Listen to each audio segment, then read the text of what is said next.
That's how we like it. Nice, easy victory for the Philadelphia 76ers. Not much sweating in that one as they pick up their third straight win. Speak for yourself. And got a big game from Paul George. Welcome to the PHLY Sixers post-game show, live from the Xfinity studio. Derek, Kyle, I'm Devon, Bree, producing, the president of basketball ops. We are presented by Bet365. Whatever the moment, it's never ordinary at Bet365. Make sure when you download the app, you use code PHLY365 when you sign up.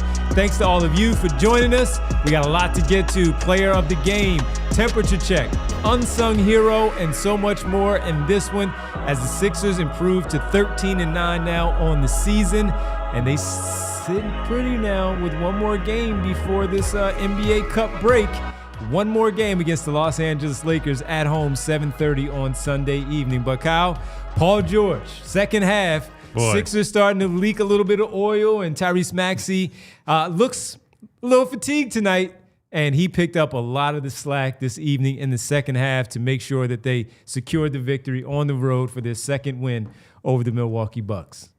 Devon, one of the big things that we talked about last year that I feel like I really hammered Paul George for was what I called abdication of duty, where they were all banged up or guys were ineffective, injured, out of the lineup for any given reason. And Paul George never showed the proper urgency for the moment in a lot of those games. The one that I always come back to, and I know he was a bit hurt at the time, but the Brooklyn Nets game where basically no one else is playing, I think he took like 7 shots in that game. And it just felt like a guy who was like, I'm allowing this season and this game night to night to happen to me rather than the other way around. And I think the big difference that we saw tonight, when the rest of his teammates that were out there had played the night before, he got the night off while Joel played. And, good job by the Sixers staggering them and getting the most out of this back-to-back. But Paul George tonight saw Tyrese Maxey's got tired legs. VJ Edgecombe was on a pretty tight minute count tonight for most of that game. They used Kyle Lowry. He was on such a tight minute count. And he's looking around the floor, and he says, this is my time. In the fourth quarter, it's like a 10-point game, 12-point game. He came back and got the ball. He's essentially running point for their offense in one of the most critical periods of the entire game. He hits back-to-back mid-range jumpers. He forces a Milwaukee timeout. Milwaukee goes on a mini run right after that. Paul George comes down. He gets a mid-post ISO against Kevin Porter Jr., rip through, 2 free throws, stops the bleeding a little bit. Then Milwaukee sees Paul rolling, and as he brings the ball up the floor for another possession, they try to double him and trap him. VJ Edgecombe, wide open wing three. VJ hits a big shot. That, to me, is the shot that basically ends the game. But in the most critical stretch of the game, Paul George controlled the offense for a good portion of the game, and it was a reminder of what he's capable of doing. It's not that they shouldn't expect Paul George to be, quote-unquote, the guy or one of the featured players every night. In fact, I think they've probably been better this year having him in a defense-heavy role. His defense was great tonight, and we'll get to that. But I just loved that he had the presence of mind and the sense of the moment, the sense of his teammates, right? He's talking to those guys in the huddle. He sees them on the floor. He sees Maxey coming up short on a bunch of these jumpers, and he says, it's time for Paul George to step up. Love that performance from him on basically every front, but the way that he closed that game, that's what I was asking for. That's what so many of the fans were asking for. I'm sure that's probably even what teammates were asking for at times last season. Love that performance. Outstanding game for him. Yeah, I mean, I think that's probably what Paul George would argue he was asking for last year. I think he felt like his body wasn't cooperating with him. Yeah. Whether it was the knee problems he had earlier on, the other health issues there towards the end of the season. It was a tough year, I think, from beginning to end for Paul. And look, I don't think anyone's expecting Los Angeles Clippers Paul George, but to get a glimpse of that every now and then, it really is huge, especially on a game like tonight where, like Kyle mentioned, they just didn't have, like Tyrese Maxey scored, 12 points on 14 shots.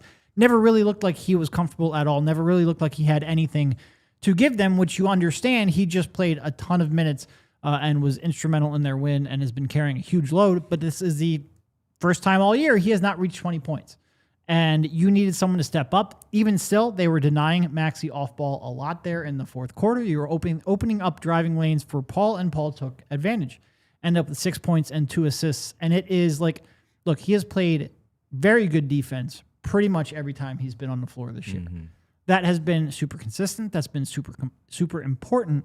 Now you need him to make shots when you've got your whole team rolling, and you need him to be able to take over at times. And look, we all understand he's not going to be able to do this every night. You're not going to get this vintage Paul George performance every night. Yeah. But to have him be able to do this when you need it, because they do not win this game without him stepping up like that. I have full confidence that they find a way to blow that game, even with that 20-whatever point lead they had in the first half, if Paul George does not step up and hit a bunch of those big shots down the stretch and carried the offense for much of the second half. It was really, really good. It was really encouraging. I've been pretty encouraged generally with what we've seen when he's been on the floor. You obviously just need him on the floor a lot more, but he looks like each and every game that he plays, he's getting closer to being rounding into some kind of a reliable contributor. And it was fun to watch tonight. That was a 26-point lead that they had. And we were sitting there talking, and I just kept saying to the team here, keep it above this number. Keep it around this number so we don't have to continue. It's one of your favorite things every night, by the way. Yeah, because the specific number. The one alley-oop and the fact that they have to be up by 14 heading in the last 8 minutes. I joked to Derek at the game the other night. I was like, Devon would be sitting here going, don't let it get under 16. Because we've seen through 20 whatever games here now that they blow these leads. But as the guys have said, Paul George made sure that wasn't going to happen because Maxey didn't have it. He did what he did early on, and he didn't have it. But so you got the contributions from Jabari Walker, who was fantastic. So he picked up a lot of the slack. There weren't, pardon me, you got some big threes early from Jared McCain that helped build that lead to 26 points. So it was really good balance and contributions from everyone. But in the final part of the game, Paul George finished with 11 points in the first half. He had 9 in the second half, 6 in the fourth quarter. So it wasn't a lot. It was about when they happened, the time, because the Sixers, again, up double digits. They finally cut the lead, Milwaukee did, to a single-digit lead, and you needed somebody to make sure that with Tyrese Maxey tired, Kyle Lowry getting minutes, and Quentin Grimes maybe, getting some minutes here and getting some good shots here and there, you needed somebody to step up in that Tyrese Maxey role to close it out. He took 9 shots in the second half. He only made 3. Guess when he made those 3? When they needed him to. Winning time. Exactly. And as Gene said in the chat a little bit earlier, he walked them down. I love the fact that when he identified that he had Jericho Sims on him twice, he immediately went into kill mode and decided that when Kyle pointed out that he hit those 2 mid-range jumpers, setting them up with the hang dribble, it was on Jericho Sims because he looked at the personnel and said, I got this guy. Yeah. Old Paul George would do that one, or either drive past him, get to the basket, either dunk on him, finish, get an and one, all of that. This Paul George tonight needed to do the hang dribble and make sure that he at least created enough space to get the shot off. After he made that first one, the second one was more contested, and he still made it, and it was a perfect shot. Timeout Milwaukee, Doc Rivers, and they had to talk it over. So not only that, 5 rebounds, 2 assists in the second half as well, and 0 turnovers with all the ball handling that the guys talked about that he was responsible for in that second half. So we're going to get some of these throughout the campaign, and hopefully if we're talking in mid-April, hopefully late April and into May about them playing some playoff basketball, that you know though that these performances are in there. It's just a matter of when does he have to score this many points during this stretch to pick up the slack for Tyrese Maxey or Joel Embiid or VJ Edgecombe and have that vintage performance that they need in order to pick up a victory, because you didn't want it to happen again where for another night, here we go again, they come back and the team, they collapse and it I'm glad you all guys over got again. The more chaotic heart attack game, and I just got the normal NBA comeback where the team holds them off and they just kind of ride off into the sunset. But that was important too because of what they have been doing and having to win these close games, going to overtime, getting a last-second offensive putback and a block to close out a game. It felt good again after the Washington game, and here where we are. They should have blown them out last night, but they didn't. They still found a way. And then tonight they get a relatively comfortable win, leading from front to back, and then having your aging star pull one out of his back pocket and to come back out That's here. That's one way you can There you put go. it. Yeah, There you go. sure. Pull it out of his back pocket and get that vintage performance one more time with the 20 points, big shots down the end, the wherewithal to find VJ Edgecombe for that three, which he just typically does every game for a late three to put the game out of the way, and then Quentin Grimes with the 4-point play, and that was pretty much it for this one. So really good game. We'll talk about some of the others later, but Paul George, certainly the story of this one. Well, and to your point, Devon, that these games are going to happen throughout the course of the season, the big difference for him, other than Derek was right to bring up the health stuff, he never had a strong base under him the whole year, and even when he got his legs under him, then it's the hand, and then there's not really a lineup out there. But last year's team was designed in a way that if Paul George didn't play like a star on a pretty regular basis, they didn't really have paths to winning. This year, you add VJ, McCain is back, Maxey levels up. You just have younger legs coming off the bench as well, instead of the Reggie Jacksons, or Kyle Lowry, instead of playing 12 minutes, is playing 20 to 25. He's starting games. Eric Gordon is playing a big role. Andre Drummond this year is able to step up, and I know he's not young, but he's someone who's given you regular production at 30, 31 years old, whatever he is at this point. Hey, Andre pushes back against being called a veteran. He does not want to be called a veteran. But so the point is, Paul George last year, if he couldn't get to 25-5, they really didn't have a lot of regular opportunities to win games. They needed that out of him because Joel was such a, I don't even want to say X factor. He was a known in that he was not going to be out there most of the time. And when he was, they weren't going to get much out of him. So Paul, if he can deliver if you give me one of these every 4 games or so, and then that's every 4 games or so, you need a big VJ game. Every 4 games or so, you're going to need a big McCain game or a Grimes game, whoever it might be. There are ways to cobble it together because I just believe in the offensive firepower more. And then you get Kelly Oubre back with some of his production and his defense on the wing. The big thing for me tonight, aside from the crunch time stuff, Paul George's defense has been awesome. Yeah. He is, I know that he's still not, and he's never really was, at least for the last few years or so. He's never been the top assignment defender. His best role has always been weak side help, rotations, stunning in the middle on drives, poking balls away. He has been so good and so integral in that role this year. I don't know what the stats say at this point. I think that there was at a certain point, they were 11 or 12 points better per 100 possessions on defense with Paul on the floor. They are now a better than average defense after they started the year. You guys all watched it. We talked about it every night. They were horrendous on defense to start this year. Their uptick on that end of the floor is not just down to Paul, but when you have somebody at 6'8" who always makes the right read, or most of the time makes the right read, puts himself in position to make plays, that buys time for Tyrese Maxey to get in a passing lane, for VJ Edgecombe to make an extra closeout, for Adem Bona to offer help from the weak side as a shot blocker. Paul is such a smart defender. He's got great hands on top of that if you just have guys who want to compete around him, Quentin Grimes is another one. He's a guy that competes and has been a very good defensive piece this year. There is a path to this team being good on defense. He is a huge part of that. I thought he was outstanding on that end of the floor tonight as well. Yeah, and look, what Kyle said earlier, I kind of agree with. Where they're really outside of Tyrese Maxey, there's nobody that you're going to say I can count on him every night to produce offensively. Joel, when he's on the floor, more often than not, especially on a per-minute basis, he's going to produce, but we obviously have no idea how often that is going to be. Paul is going to have his ups and downs, and even if you're sitting here saying, man, I can't believe they're talking up Paul George after one good offensive game like this, I think we all fully understand that there's going to be some nights he's not going to have it. He's not even 30-year-old Paul George anymore. He's certainly not 27-year-old Paul George anymore. And believe me, we all know the difference between 30 and 35. Yes, I have experienced at this table. And Quentin Grimes going to be up and down, especially when you ask him to dribble and make decisions. Everyone on this team, Jared McCain, has been up and down throughout the course of the season. Nobody's going to be a consistent night to night. This is your number 2 scorer. This is your number 3 scorer. This is your number 4 scorer. This is the clear hierarchy of your team. But you do have 4, 5, 6 players who can step up on any given night, and you just need them to, A, be in the lineup frequently enough to do that, and B, have 1 or 2 of them step up on each night. And this was a huge one because Tyrese just had nothing left in the tank. Jared, I thought he was getting pretty good shots.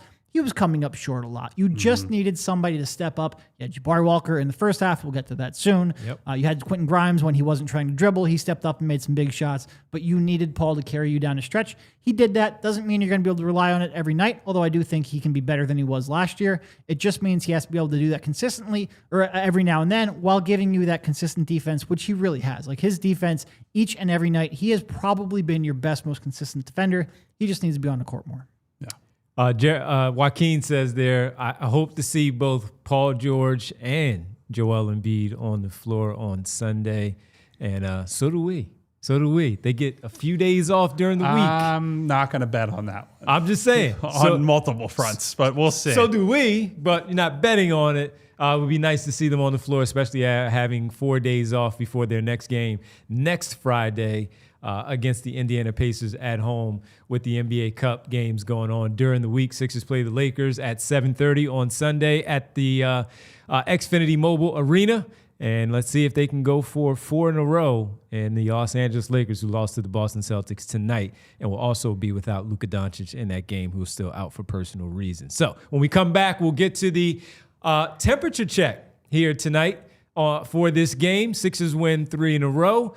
Great Paul George performance for where we are right now in his career. So many other contributors that we have to talk about. We'll get to the temperature check and so much more. And yes, the WTF moment of the night. Oh, God. We will bring that and out that a one little bit did involve later. PG in a small role, but he was not the feature player on that No, one. it was not. I think everybody can take a guess of who that might be. Maybe it's a Buck. Maybe it's Kyle Kuzma. I don't know. Well, but we will talk about it at some point later on during the show. Right here, Sixers win, and they get a solid win tonight, 116-101. They are now 13-9 on the campaign, 3 in a row. Looking for 4 in a row on Sunday at home against the Lakers. We'll break it all down when we get back right here on the PHLY Sixers postgame show presented by, I'm telling you on the other side.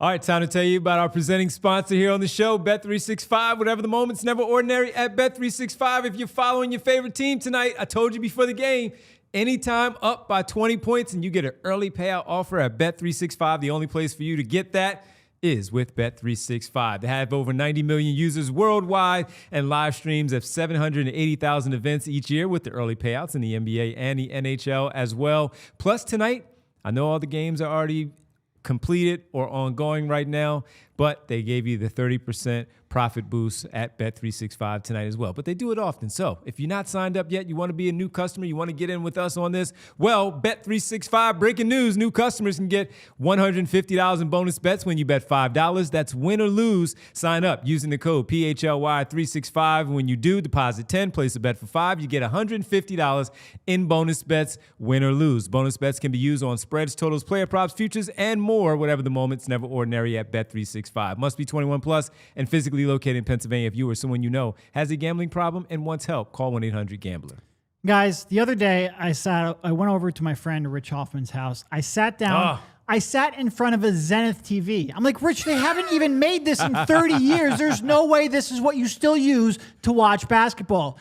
As I sat there, I said, there's no way this is going to be a good watching experience. And sure enough, it wasn't. Lagging, buffering, it was a complete mess. He said he was a big fan, but I felt like I had been tricked. Because if you call yourself a basketball fan, you have to have Xfinity. It's the ultimate sports destination where you can find the best games and your favorite teams all in one place, and the way that you watch is next level. Got all the action right in your living room, plus Xfinity's best picture and sound with enhanced 4K. It's so clear it feels like you're in the arena. On top of that, you get real-time notifications and live stats right on your TV. It's the best seat in the house every time. Next game day, make sure that big fan isn't a big fail. Learn more at Xfinity.com. Xfinity, imagine that. Restrictions apply. Multi-value requires Xfinity 4K capable TV box. Welcome back to the PHLY Sixers post-game show. Derek, Kyle, Devon, Bree, we're all here with you. Sixers get a solid win tonight on the road. 2-0 against the Bucks. They've missed Giannis in both games. That's their problem. Sixers get the win. Once again, now 13-9 on the season. Let's get to the Ace Hardware temperature check presented by, guess who? Ace Hardware, where we talk about a team or a player heating up, cooling off. With the temperature check, visit Ace Hardware Home Services online at acehardwarehomeservices.com to get started on your next project. All right, we got to talk about this guy because the temperature check on Dominic Barlow. Whew. You talk about the temperature check in the beginning where he went 4 for 4 from 3. Oh, you're talking about Jabari Walker. I know. Wrong guy. I know. I wanted to see where everybody going to go from last night with the unsung hero conversation. Okay, I was like, what? Yes. I Hold wanted on. to see if they were like, oh, Hold no, on. he's not supposed to get that. Where's it? No, it's Jabari Devon Walker. tried to act like he was trying to test us. It's real Eric's no. I was just Not resting you, my eyes them. energy. Not you, them. The ones that were like, no, it's Dominic Barlow that's supposed to be the unsung hero. Well, what about the temperature check? So that one. No, Jabari Walker. We're going off the rails on a Friday night. That was on purpose. I would tell you if guys, I messed up. That's my fault. That was on purpose. You just said it. You messed up. No, That's your fault. No. Who's on first? Let's talk about Jabari Walker and the fantastic game that he had tonight. He finished with tonight 18 points off the bench. He was 5 for 10 from the floor, 4 for 8 from 3. And at one point, again, he was 4 for 4 from behind the three-point line, and he helped carry things in the first half. As a team, collectively, they were making their shots. They were shooting over 53% for quite some time there in that first half. If I'm not mistaken, they finished the first half over 56% in the first half, and he was a big part of that with the made shots there that he had. Yes. So he was really good. So as we talk about a temperature check, he's been pretty good the last few games, and this one just, knocking down all kinds of shots. So he was on such a roll that we got a Jabari Walker transition heat check. Needed. Which he did airball, by the way. And But then, also, didn't they get the offense rebound and kick it right back out to I'm him? pretty sure, And guess yes. what? It wasn't a 3 because they had only credited him for a missed field goal, not a Okay. missed 3. His foot was on the line. So heat check it still is. Regardless, I absolutely love that he had the confidence to step into that, because I was telling you, Devon, that the other night against Washington, he had a couple of threes from the same spot in the left corner, and he had a good game. He had a podium game that night. 10 and 12 in that game. And so he goes to the podium, he does his interview, but he got talked about a lot by Nick Nurse and guys in the locker room. And the overwhelming consensus is we all believe in Jabari as a shooter. We want him to take shots. He's going to get these open looks because in these lineups, most of the time he's playing with Maxey, Edgecombe, McCain, Grimes, like some combination of the guards, maybe with PG. And in many cases, it's Adem Bona in those minutes as well, or maybe Joel Embiid in some small spurts here and there. Point being, he's the guy they're going to leave alone. Yes. He's the guy who's going to stand in the corner and space, or stand on the opposite wing and space. And that team on the other side is going to say, Jabari, if you can hit that, we're going to give it to you.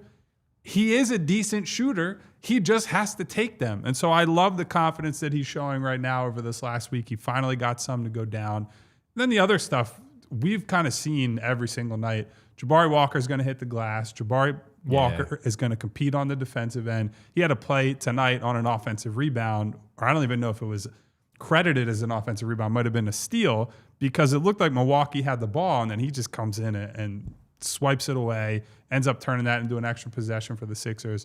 He plays hard. I think he, in the last couple weeks or so, has found, he talked about it in the locker room one night, the aggression that he feels like he needs, that he thought he played a little bit passively end of the preseason, start of the regular season.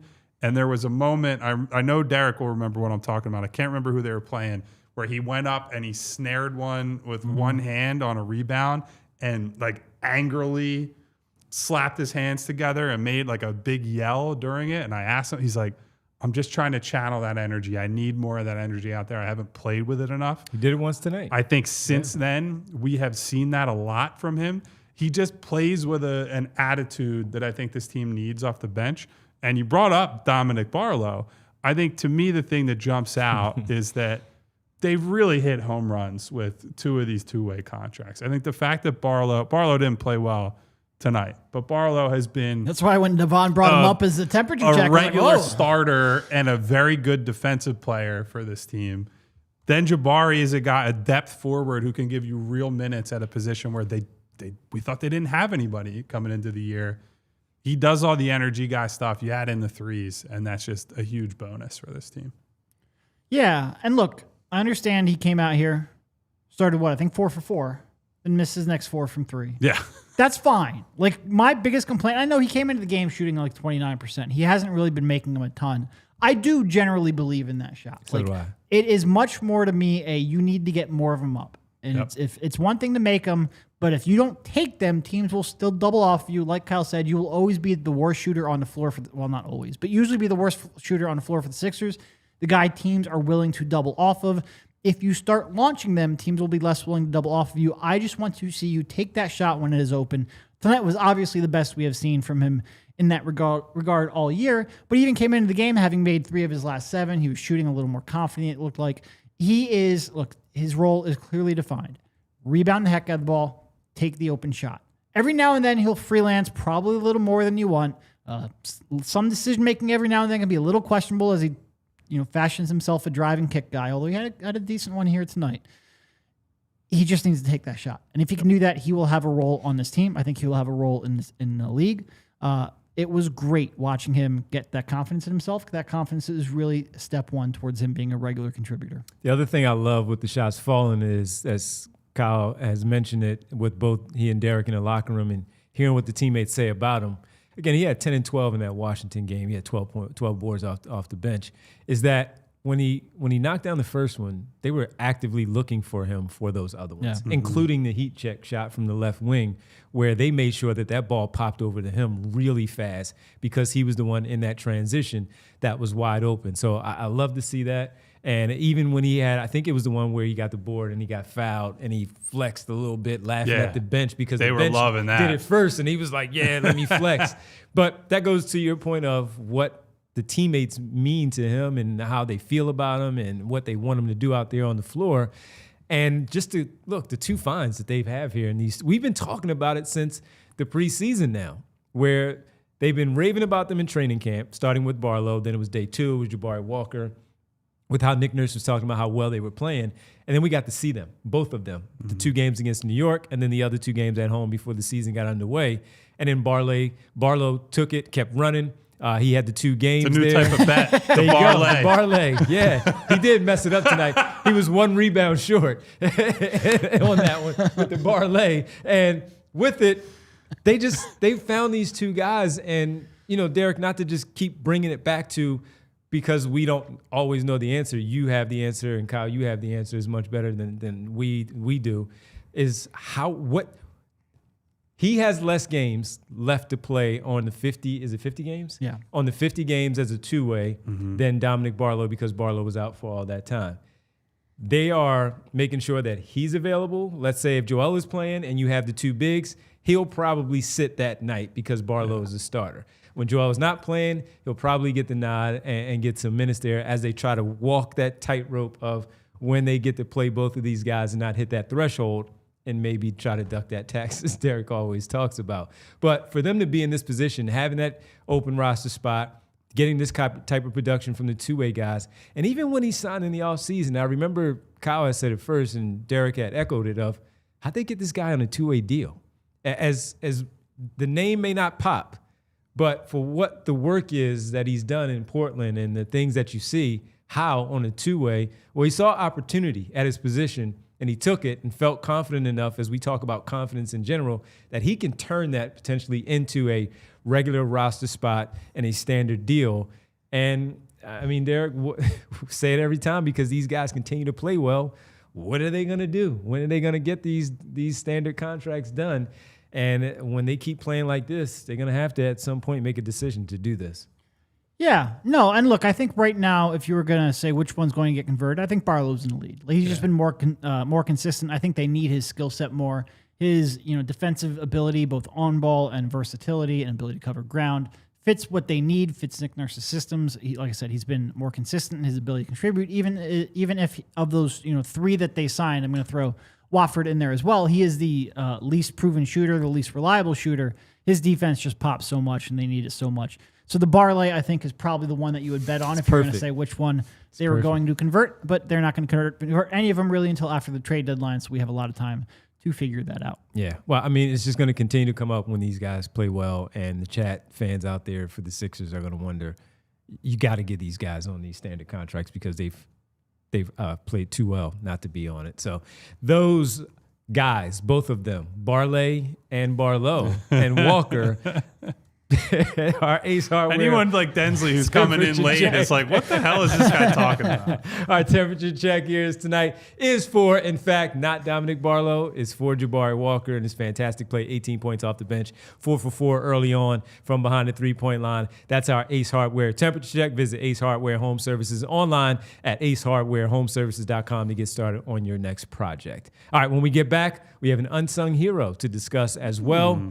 Who might that be? We'll discuss that. Our WTF moment of the night a little bit later, and the player of the game. We'll show you the stats and honor someone for the player of the game for the night. It is the PHLY Sixers postgame show. Sixers win 116-101, 3 in a row for your hometown team. We're discussing much more right here on the PHLY Sixers postgame show. Guys, everybody's got their favorite hard tea, including Rich Hoffman. Just like his stinky Wi-Fi, Rich is making bad choices. He's drinking hard tea. He can't even see what ingredients are in it. I told him, you gotta try Crooked Tea. You know why? Because Crooked Tea brags about their ingredients. They use real USDA organic tea for real flavor with 0 sugar. There's no fake junk hiding behind that label. What you see is what you drink. So the next time you're at the store, I need you to flip the can, look at the label. If you can't see what exactly is in that hard tea, you got to put it back and grab a Crooked Tea, 0 sugar, real tea, fully transparent. You know it, Philly. Real recognizes real. So why drink the fake stuff when you could drink with our friends at Crooked Tea? What you need to do is visit crookedtea.com to find a store nearest to you. For anyone still hunting for the right gift to get that special someone on Christmas, I need you to check out Aura Frames. What is Aura Frames? It's a picture frame that allows you to have unlimited free photos and video. It's as easy as downloading the Aura app and connecting it to Wi-Fi. You can also preload photos in it before you ship. So if you're getting one of these for your grandma, for your girlfriend, for your sibling, cousin, whoever it might be, and you want to provide them with the memories, share those memories that you've had over a lifetime, it's going to show up and it's going to have those already locked and loaded. You don't also have to take my word for it. It's been on Oprah's favorite things list 3 times. #1 digital picture frame by Wirecutter. A lot of smart people love these things.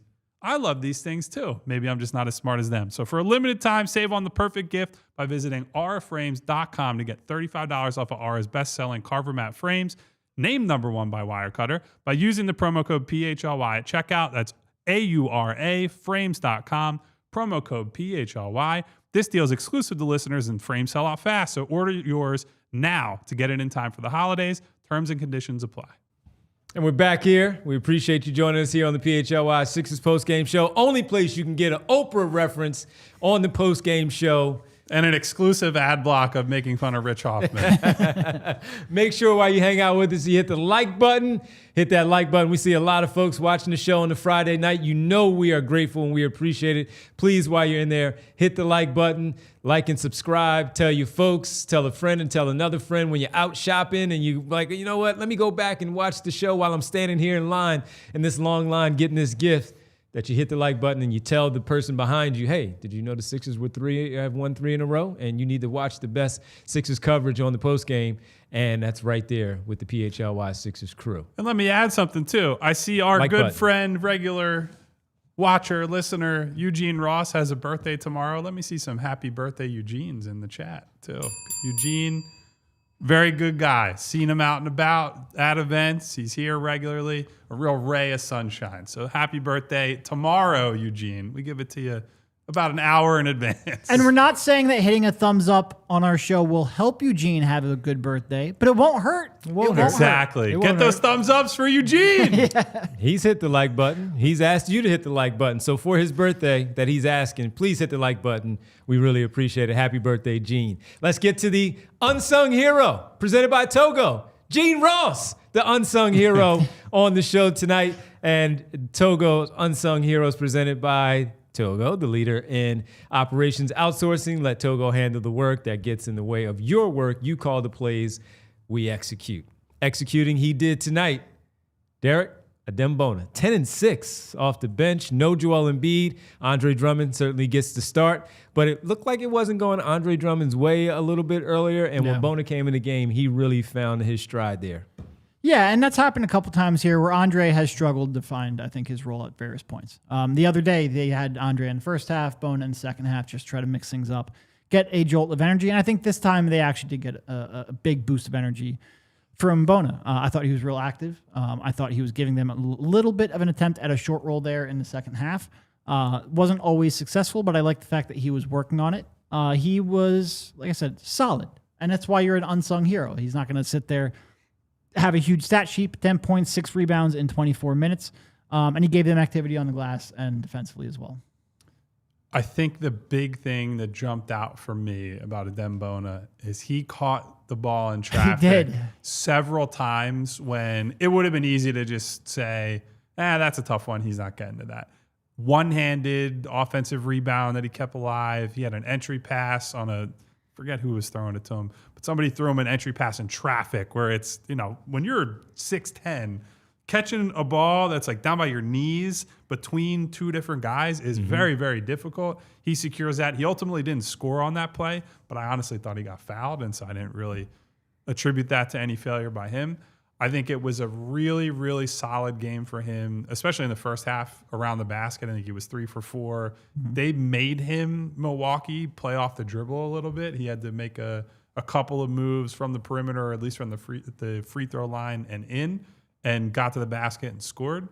Just a very solid, if you get 10 and 6 from your backup big and Joel Embiid is Joel Embiid down the road, that's basically exactly what you're asking for. And Adem Bona on paper, if he doesn't foul too much to take himself out of the game, brings a lot of what these young guards need. They need a rim-running, downhill threat, someone who can set screens, play with a ton of energy, run in transition, right? He can be if he's coming as the trailer to dunk, he's going to keep up with the rest of these guys. He runs and plays hard.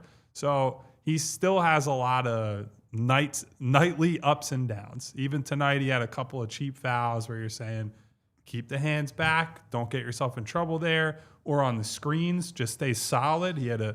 They talked quite a bit about the down screen that he set for, who was that, Quentin Grimes, I believe, on the broadcast, where that was a good one. He just stays wide, but is staying pretty stationary.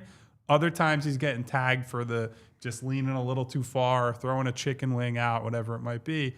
But I think tonight was a really strong night from him. I can't say I expected in the next game because that's just how it goes. It feels like good game, bad game, good game, bad game. If he can ever start stringing some of these together, I will feel a lot better about the backup big spot. Since the guys have basically said everything about what Bona did tonight, he was really, really good in his minutes. I'll even point out, because of when these 2 free throws happened, in the fourth quarter, he made both, and they needed both of those because the lead kept shrinking, and nobody could make a basket, and he was the one that got fouled. The officials waited until the ball did not go through the rim, and he screamed, because he felt like he got fouled. And then he walked to the line and he knocked down both, where we saw a game, I don't know if it was yesterday against Golden State or I think it was against Golden State, where he missed 2 in a big spot where you just wanted him to split, make one. And we were calling for a split tonight. He made both, and they needed both of those in that moment because of where the game was at that particular spot. So Bona's good, and we know that sometimes he's going to drive us crazy and give us a Adem Bona experience. And then other nights he's going to have games like this where it's a really good finish at the rim where he's dunking it, or tonight where he's catching, not dunking everything, but just simply rolling the ball into the basket on a finger roll, a layup, where he's sharp at it. And he's also grabbing the rebounds where it's not that one hand attempt and a guard is coming in there to knock the basketball out of his hands, or just simply not catching it. And tonight he did all of that stuff, and it really worked with the he and Drummond center minutes tonight in this one. So good one on him. They needed it. Yeah. He came out there, and he also played against both Portis and Sims, who we know Sims is a really active big there, and he had to match that energy. Both of those guys can get up the floor, rim run, both of them. And I thought he really matched that energy tonight against Sims and even Portis when he had to match up with him. Portis had a good night. You're just gonna that's just gonna happen. We know what Bobby Portis does. Tough cover because he can get out behind the 3-point line. He can hit those mid-range shots, the hang dribble for his mid-range pull-up jumper. He does those things, and Bona has to be careful not to pick up cheap fouls on a vet like that who is very savvy and knows how to do that. He was really good tonight, so it was good to see that where we can honor him for the player that is our unsung hero, presented by Togo, the leader in operations. Outsourcing, let Togo handle the work that gets in the way of your work. You call the plays, we execute. Before we talk about VJ Edgecombe, we'll get to him after the break. We want to give you the player of the game once again. Let you know that. You know who it is. Vintage PG, performance baby. from Paul George, 20 points, 5 rebounds, 5 assists. 3 big buckets there in the fourth quarter to help close the game out, where Gene, the birthday boy, said, walk down those defenders to get those buckets. Paul George, our player of the game tonight. When we come back, we'll talk a little bit more about VJ Edgecombe and the WTF moment of the night. That should be a fun one. As we hang with you. Do we have footage of it? Yes, we do. Oh, all right. We're cooking now. I searched for it and I found it. 116-101, the win. Brick Center. Over the Milwaukee Bucks. No Giannis. That's their problem. They're now 10-14. The Sixers are 13-9. Half game back from the 4th seed right now in the Eastern Conference standings. That's where they are. Your basketball team, one more game before the cup break on Sunday against the Lakers. We're breaking it all down, continuing right here on the PHLY Sixers postgame show. First up, we want to tell you about Factor. Fall always feels like a reset between back to school, busier routines, and shorter days. Finding time to cook can be tough. That's why we all love Factor. Their chef-prep, dietitian-approved meals make it easy to stay on track and enjoy something comforting and delicious, no matter how hectic the season gets. Factor gives you more variety, more meals. Choose from a wider selection of weekly meal options, including premium seafood choices like salmon and shrimp at no extra cost. Factor helps you support your wellness goals, including new Mediterranean diet options packed with protein and good-for-you fats. For more choices to better nutrition, that's why 97% of customers say that Factor helped them live healthier lives. Feel the difference no matter your routine. Eat smart at factormeals.com/PHLY50 off and use code PHLY50 off to get 50% off your first box plus free breakfast for 1 year. That's code PHLY50 off at factormeals.com for 50% off your first box plus free breakfast for 1 year. Get delicious, ready-to-eat meals delivered with Factor. Offer only valid for new Factor customers with code and qualifying auto-renewing subscription purchase. There's a lot of traveling during the holiday season, from shopping, of course, to visiting family and friends. And if you want to do so in style, but also with some comfort and maybe a little ruggedness as well, we got the place for you. If you're looking for a Jeep or Ram truck, there's only one dealership in South Jersey who has been the market leader since 1967. Our friends at CherryHillJeep.com have you covered for the best selection, but most importantly, the best prices. Slide into the 2025 Jeep Wrangler this month for $289 a month, just $289 a month. Every Wrangler delivers strong drivetrains, innovative engineering, and quality components that underpin the icon's legendary heritages. Lease payments with 0 down payments and available and financing options for all credit on over 350 vehicles in stock. I know people buy Jeeps and Ram trucks elsewhere. I just don't know why. Drive home in your new Jeep or Ram truck today. Just minutes from all bridges, available 24/7 at CherryHillJeep.com. All right, welcome back to the PHLY Sixers postgame show on a Friday night. Good to be with you all here as the Sixers win once again, improve to 13-9 on the campaign as we hang out and talk about the Philadelphia 76ers. Some good games around the association, by the way. A lot of good games. None of the ones on the Amazon Prime National slate tonight, unfortunately. 2 blowouts back to back. All right, let's talk about VJ Edgecombe, Kyle, because while the numbers, again, don't stand out, he makes a play last night to put the putback for the game-winning bucket, and tonight he hits that big 3, which we've referenced quite a bit here. But tonight he finishes with 12, 4 for 8 shooting, still in that minute restriction, under 25 minutes. He finished with 24-26 tonight, but some really good plays, overall defensive moments that he had as well. What did you see from Edgecombe? As while we didn't give him the unsung hero, he had some good moments tonight. Well, so first let me compliment Nick Nurse for not being insane with VJ's minutes, because that was definitely how he skewed early in the season, was just whatever, VJ is 20 years old and he can run forever. He has been responsible with him. So whether that's the medical staff just putting their foot down and being like, do not mess with this kid. I mean, if he was irresponsible after a calf injury, that would be. Yeah. So I'm glad that they have scaled it back, especially tonight on a back-to-back. I thought this was a good game for VJ. I think most of his work was done on the defensive end. I think increasingly what we're seeing from him is the rep he has had as a defender in college and in high school shining through. I think he's getting through more screens. I think his off-ball rotations are better. He's understanding what plays are being run. He talked about this in the locker room recently when he had his brief 2-3 game layoff, whatever that was. One of the things that he was working on during that time was identifying what play is going to be run before the other team is running it. Something he spoke about in the locker room because he said, obviously we all see what his physical tools are, but if you can combine that with a pre-read of where they're going, who they're trying to get the ball, wherever the offense is going to flow, he's going to be able to blow up plays more. And more, we're seeing him in 2-on-1s where he had a deflection out of bounds tonight where he prevented what would have been a wide open 3. He's blowing up plays at the point of attack. So a lot of the defensive stuff is happening. The inside the arc stuff is still a huge adventure, but 2 for 4 from 3, including yet another huge 3 in this game. I know it's wide open, and Paul George drew the double, so he took all the attention. But that's what VJ has to do. We saw in opening night what the Celtics did, and what the scouting report initially was on VJ was, hey, rookie, who was a questionable shooter, or at least like back and forth type shooter in college, we're going to leave you open, and you got to hit threes. And he hit a ton of threes that night and had a huge scoring game in his debut. Most teams have tried to play into him, get into his chest since. So when he gets these opportunities where he gets open catch and shoot threes, he has consistently shown. Derek wrote a great piece that included stats about this all year. His catch and shoot numbers have been fantastic the whole year. So if he can make teams pay, be a second side guy as a, coming off a dribble handoffs. He had that dunk on not quite a handoff. It was more of a broken play where Grimes got stuck and he just flashed into space and threw down a two-hander. Just be an anticipatory player, hit your threes, play good defense, rebound, chip in everywhere.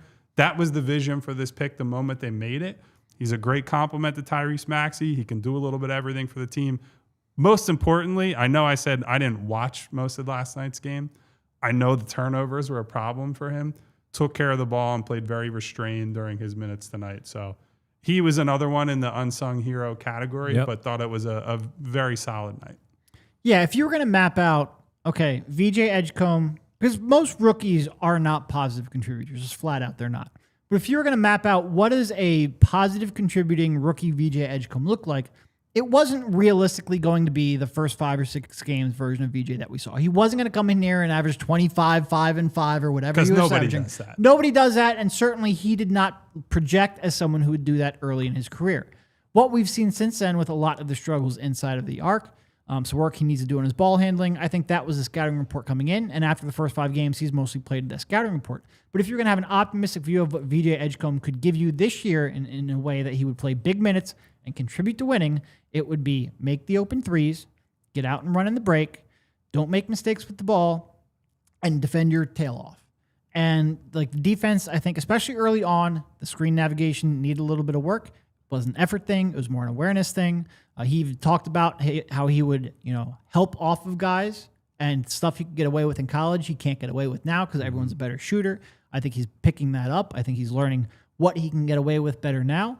And this game was pretty much the epitome of, okay, this is how he contributes in a significant way without trying to do too much. And he was still on what did he end up with, 24 minutes, something like that? Just under 25, yeah. So I'm waiting for him to get off of that minutes restrictions, but I'm both excited for it, but I also agree, don't do it too quickly. Calf injuries are not something to play with. But he really does, like the fact that he came into the league, and look, we noted before the draft in our write-ups, in our shows here, that he was a more reliable catch-and-shoot player than he was as a shooter off the dribble. It's one thing to be a more reliable catch-and-shoot player. It's another thing for that to translate this quickly to a longer three-point line and against teams that can or players that can recover quicker, and then to continually do that in big moments in big games. He came into the game shooting 45% from three-point range in the fourth quarters of games. Not a huge sample size, but we've seen time and time again where he has not shied away from taking that big shot. And look, today's game, like they were up like 11 or something when he made that shot. It's not like it was a do or die shot, But he has had moments where they've been 1-point game, tie game, down 2. He's taken that shot. He's made that shot. For him to have the confidence to do that, it is really, really impressive. And it really does, it's a strong indicator for him being able to do that going forward. And hopefully for him to put in the work to expand his skill set. And I have confidence he will do that. But this was, like I said, just if you're going to map out how do you contribute now, this was it. 6 players in double figures for the Philadelphia 76ers. VJ Edgecombe was one of those. He had 12. Maxey finished with 12 tonight. Quiet night for Tyrese Maxey. For the first time this season, he has not eclipsed 20 points. So, tired guy. He just needed a little bit of a break and not worried about We him. will not be spending any time criticizing Tyrese Maxey for being tired. Nope, not at all. I promise you that. He has done beyond enough for this team through 20-plus games. 20 points for Paul George. 22 from Quentin Grimes, who we have not talked a lot about, but a good Quentin Grimes games and a big shooting night. He was 7 for 9, 6 for 7 from behind the three-point line with 5 assists, 4 rebounds. Did have 5 turnovers as well, and that's sometimes what happens. It was the best of crimes. It was the worst of crimes. And there you go. He led the team in scoring. Big three-pointer at the end to put the game out of question for tonight and what would happen. 10 points for Adem Bona, 18 for Jabari Walker. Sixers shot 45% from the floor overall, 39% from 3, making 17 of 43 from the three-point line. Missed 1 free throw tonight, 21 for 22. Also, 15 turnovers, not terrible. You would like them to protect the basketball, but we've seen worse, and Sixers get the W. All right. Can I have one quick VJ thing before we're out of here? A big part of this is because he has spent so many of his minutes with Tyrese Maxey, but he has the highest net rating of any regular rotation player on the team, above Tyrese, above Paul George. Andre Drummond is very high too, which says a lot about how much better Andre has looked this year. That's not me saying VJ Edgecombe is the best player on the team. It is me saying that for a rookie where you expect you're going to lose rookie minutes, basically point blank period. It's very hard with a rookie on the floor and all the responsibility you have as an NBA player, the ups and downs that Derek is talking about, all the little nuances. The fact that they are already a solidly in the positive team with him on the floor is such a great omen for the future when, as both of these guys are telling you, there are these things that he needs to figure out, all the inside the arc stuff, the finishing, the handle, all that. The fact that he can still contribute as much as he has to winning, to a team that is solidly above average right now. They're 13-9. They're right in the thick of the playoff hunt in the middle of the Eastern Conference. Yep. That is the best thing that you could say about VJ Edgecombe. I do want to give a shout out to Jeffrey Stewart. There was one player who tied a season high today, and we haven't even mentioned him. Is that Mr. Kyle Lowry? It was, yes. 3 points. Well, do you know who has the highest net rating on the team this year? If you don't care about sample sizes, Kyle Lowry at plus 22.2 in 14 minutes. He had a couple good plays, and then he had some other plays that forced him off the floor. Kyle Lowry got some. He had tonight. a couple of good plays, and then he had some other plays. He had some other plays there tonight. I just saw a friend run across the. You shouldn't have said that because it's not in the studio. It's okay. We're all right in here. All right, let's get to the WTF moment of the night. Everybody, we haven't had a lot of these this season, but this was worthy. Oh boy, of bringing it back. You know who it is, everybody. It's not Kyle Kuzma. It is one. It could have been, though. Could have been. It is one. Andre Drummond. Hello, Andre. Look at this play, everybody. Look at this. Adem. This is all the way out at the three-point line. Sims. The face up. Oh, there it goes. And then Paul just throws it up. That does, and honestly, it's very hard to find a clip of this without us getting like DMCA'd or something. Yeah. That doesn't even really do it justice because there was probably 5 to 8 seconds before that where Big Drum is going to work. He's just stuck down there in the corner. And in that 5 to 8 seconds earlier, we all collectively said, give the ball up. And then this happened. That was it was tremendous. It was a possession that happened in Friday night's game. Luckily, they were up by double digits, and it didn't hurt them at that point of the game. But man, it was another WTF moment of the night for Andre Drummond. I couldn't find the clip from the the normal area view where you can see the aerial view, where you can see the whole floor, that second, that end of the floor. But we take what we can get. You didn't need much. You just needed to see it, and you saw it. You all saw it during the game. It was hilarious, the WTF moment. Well, it was one. Paul did his best to try to bail him out. He was like, put it up. Rim's up there somewhere. I remember in the first half, Drum went to work in the post, and there was another like 3-4 dribble post-up move, and Kyle the whole, like every dribble, Kyle's going, no, dribble, no, and then he made it. Right. This is why Kyle yells no. Yeah. There was another one when he caught a 3, and we were like, oh, is he going to do it? The WTF moment was much more of a no. Yeah. But because he had already made the little baby hook, I was like, I got to give him some kind of grace, I guess. Yeah. But he hadn't earned it, I suppose. Good times. Good times. All right, quickly, guys, before we get ready to say goodnight to everybody, and everybody, hopefully enjoy their weekend. You guys will both be at the arena on Sunday, last game before the Cup, before they get a few days off. What are you guys looking for ahead of time as we look ahead to that game? 7:30 start from the arena. Against LA? Against LA. I want to see LeBron. Yeah, Because I don't know if I'm ever going to see him in person again. Like, I mean, I get it. It's like the chat here is largely looking for the Sixers and for them to win. And I think wins are probably better for us in the grand scheme of things in terms of fan excitement and whatnot. I just want to see LeBron play again because I grew up with him. I've watched him play for 22 years now he's been in the league. It's just like a crazy thing to think about. 2003, I've seen over half my life go by with LeBron James on the floor, and he looks very mortal too when he's been on the floor. He's not exactly moving well. I know he came off the sciatica, and we dealt with a little bit of this last year, and then LeBron looked more like LeBron again. But I hope to see him. I want to see Luka. I want to see them at full strength. They're close to full strength. They've been very good. Tonight's loss, notwithstanding, on the second half of back-to-back. So And Austin Reeves going nuts. I mean, he's having a tremendous season. Yeah. But yeah, of course, Jeffrey Stewart says beat LA. Beat That's LA. the goal. So Yeah. I'm hoping that Joel will play in that game, and they have something close to a full complement of guys. We'll see what they got. Yeah, and that'll be 2 days off for Joel. So Yeah. who knows? Look, we get to see the start of a new 1,298 game streak of 10 points or more for LeBron. So we get to be there to witness history.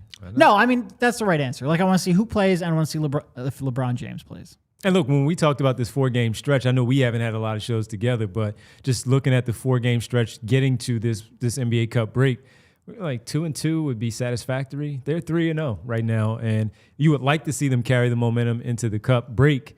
But if they don't, but they compete, you get to see, again, LeBron for one last time.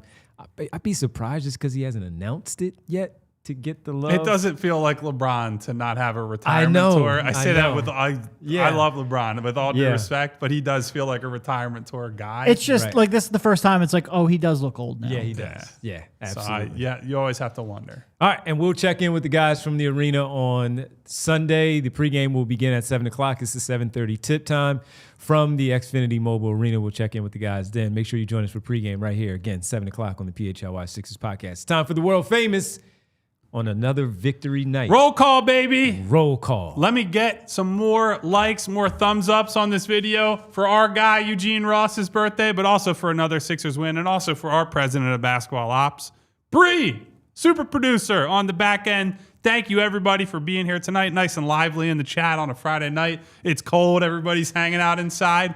Hang out with us. We're having fun around here, win or loss. Thank you to Oscar, to Doug Craig, to C. David, to Cliff, to Jeffrey Stewart, Jeff, Drew B, Fusion, WTTC, Tom Jackson, Tommy, Bensley, Birdo Clips, Constantine, Smy Guy, Val, Sir Schmooey, what up? Remo K, Rich P, Vic, Jess, Hedfa, Jay the Jungle. Hey, ladies. Road M, Leonard Blocker, my girl Nona. Hey, ladies. Mellow 3-point, Kel Knows Ball, PHLY guy, Mark, Scott Sotan. Scotty. You done messed up, AA Ron. You done Don messed up. Juan, Chief Mischief, I Gavini, Joaquin from Cherry Hill, Reardon, Mom's grandchildren, of course. Hey, Mom. Theo, X-Man, Marcus Blackstock. X. Eugene, of course, the birthday boy. What up, Hello. Gene? Happy Constantine, our guy Al, the 2-minute warning. Price Adams, Chase, B Knight, Kyle Wright, Jeffrey Stewart, Coleman Jeff? Potts, Black Moses in the building, and Shiz. Guys, please, thank you. Have a good Saturday night. Tomorrow, good Saturday day. On the way out, hit the like button, hit the subscribe, bell icon so you get notifications each and every time we go live. Stay safe. Take care of one another. Stay warm. Goodbye. See ya. We all silly like the mayor.